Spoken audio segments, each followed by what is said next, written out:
Les députés ont adopté mercredi 12 mars dans la nuit une résolution sur le renforcement du soutien à l'Ukraine, contenant notamment un appel à la saisie et à l'utilisation des avoirs russes gelés dans l'Union européenne.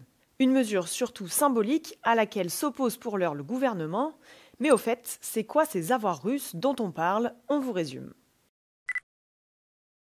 Depuis le début de la guerre en Ukraine, l'Union européenne a mis en place plusieurs sanctions contre la Russie. Il y a par exemple des sanctions économiques qui limitent les échanges commerciaux entre la Russie et les États membres, mais aussi certaines mesures qui ciblent directement une liste de près de 2000 personnalités. Ces personnalités sont considérées comme responsables ou complices de l'invasion russe en 2022.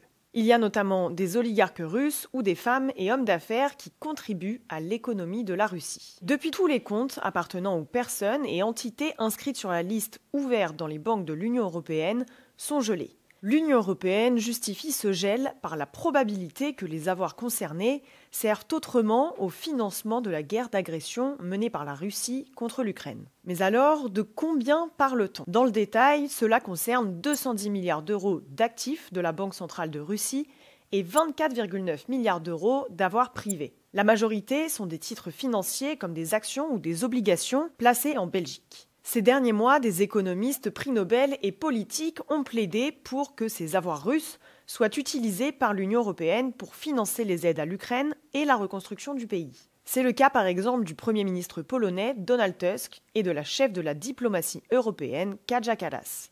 Assez parlé, il est temps d'agir. Finançons notre aide à l'Ukraine à partir des avoirs russes gelés.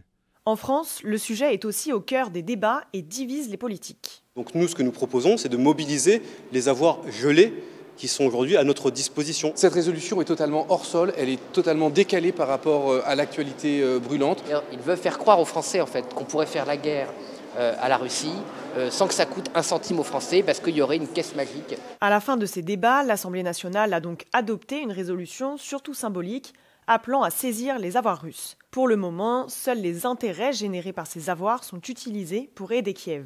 Mais la saisie totale de ces avoirs pose des questions juridiques. Ces avoirs russes sont des avoirs qui appartiennent notamment à la Banque centrale de Russie. Je rappelle que nous ne sommes pas en guerre avec la Russie. Dans le règlement du conflit, le président de la République a déjà dit que la Russie devait contribuer aux réparations des dommages qu'elle a causés, parce que je rappelle que c'est la Russie qui est l'agresseur. Ces avoirs, dans le cadre du règlement, pourraient, si le règlement y conclut, mais ça peut pas être des avoirs qui seraient capturés, parce que ça, ce serait un acte qui est contraire aux accords internationaux auxquels la France et l'Europe ont souscrit. Des observateurs et conseillers politiques expliquent cependant que ces avoirs russes gelés pourraient servir de levier aux Européens dans les futures négociations avec la Russie.